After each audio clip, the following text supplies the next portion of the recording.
So when you're coming up with the assessments, do you find a commonality in the people that have been incarcerated for violent crimes, or a commonality in whether it's like the mom or the parents that are losing custody because like they're not taking care of the kid? Like, is there like, the dark triad, does that show up in both? Or is there a commonality in like lack of empathy, or maybe like a predisposition to violence that you see? Yeah.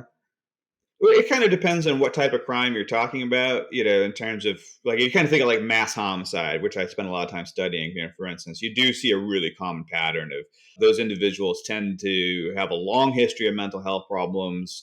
They tend to be antisocial. Yeah, it's probably not a surprise. Mhm. And they tend to be what we call injustice collectors, which means they just ruminate over all the wrong things other people have done to them, and they just can't let it go. And that's what eventually results in the mass homicides. They just want to punish everyone that they think is responsible for how bad their life has turned out. If you kind of like think of that extreme, you see a relatively clear, for lack of a better word, profile of what those individuals look like. If you're thinking about like, on the other hand, like shoplifting,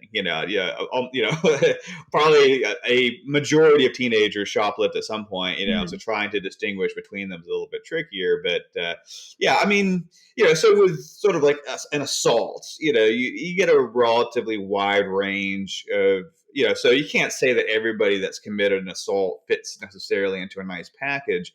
But you tend to see that, people that come from, more difficult backgrounds, tend to be more likely to commit assaults. Again, I know people hear a lot to the contrary, but it actually is true that people with certain types of mental illnesses are more likely to commit assaults than other individuals. People who are stressed financially or otherwise, so you do kind of see these sort of things that make violent crimes more likely. But of course, not everybody who's in those categories commits violent crimes. Not everybody's poor commits an assault or has schizophrenia commits an assault, and not everybody who commits an assault comes from those categories. So it's a little bit trickier. The more general or more mild the criminal behavior happens to be, you see less of a profile the further down the scale you go. Probably all of us commit some kind of crime, at some point. And I'm gonna have my students speculating about what types of crime I've committed at some point.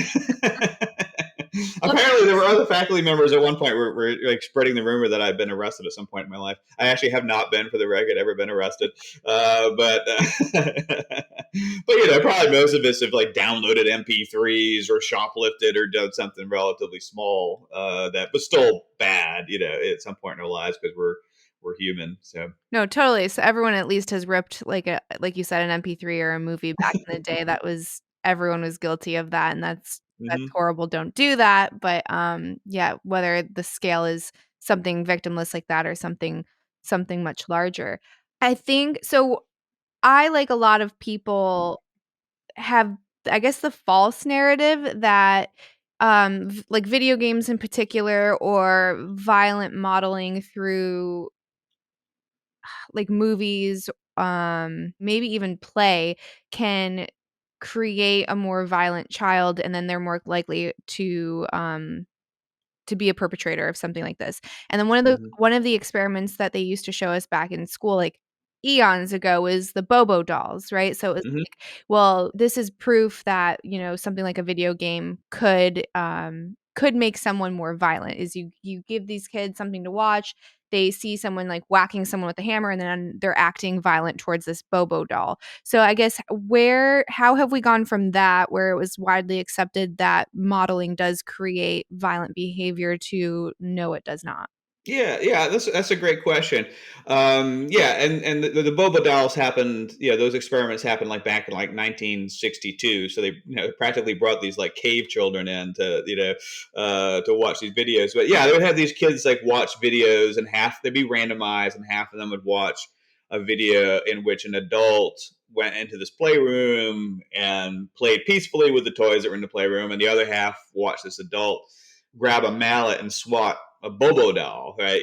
And so of course the kids who watch the video, then the kids are all brought into that room and they get to play with whatever toys they want to.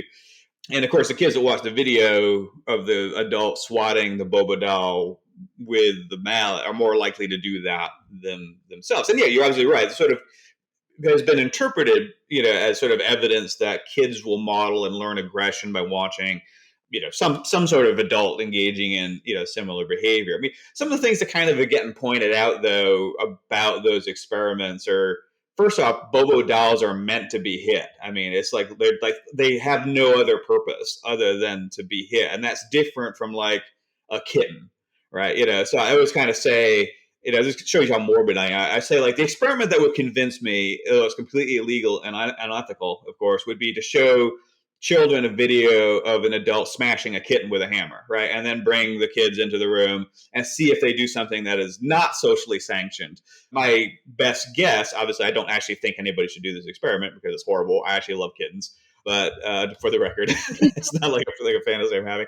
But that would be more on target with what we actually want to know, because you're actually talking about a non-socially sanctioned behavior as opposed to one that perfectly is sanctioned. Anybody can hit a boba doll. Nobody cares. Right.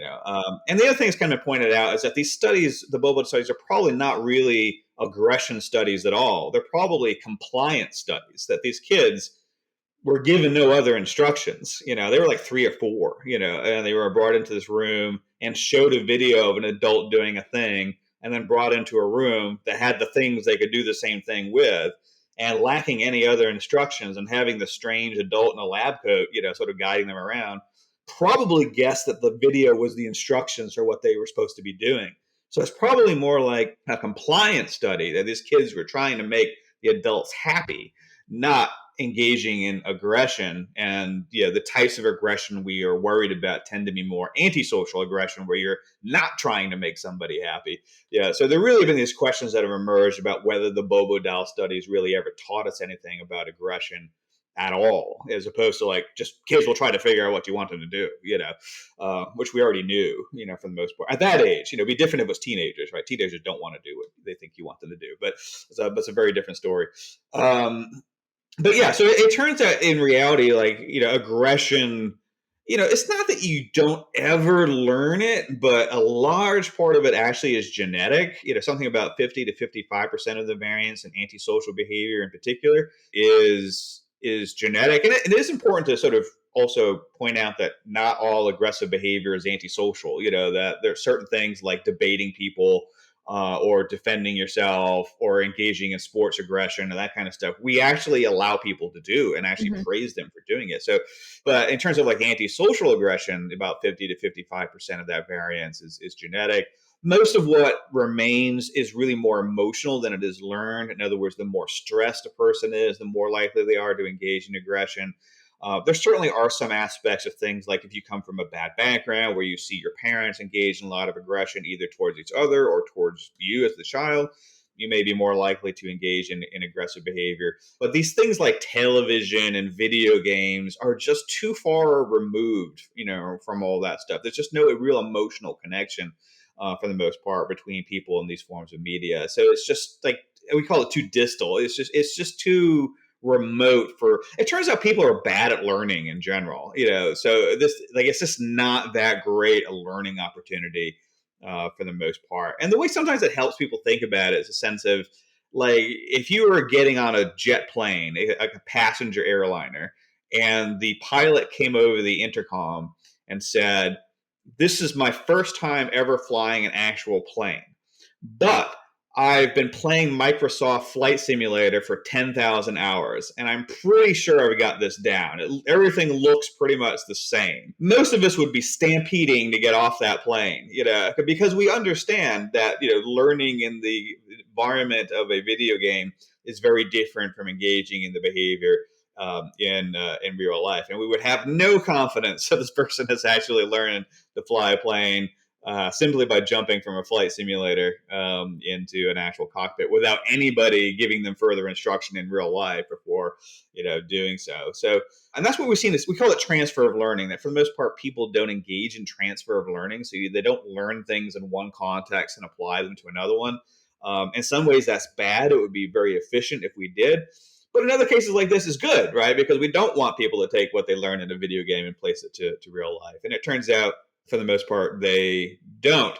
That's true whether we're talking about bad things like aggression or violence, Unfortunately, it's also true if we're talking about good things like learning pro-social behavior or moral values or things like that. People don't learn that either. So video games are just fun. They don't really teach us much.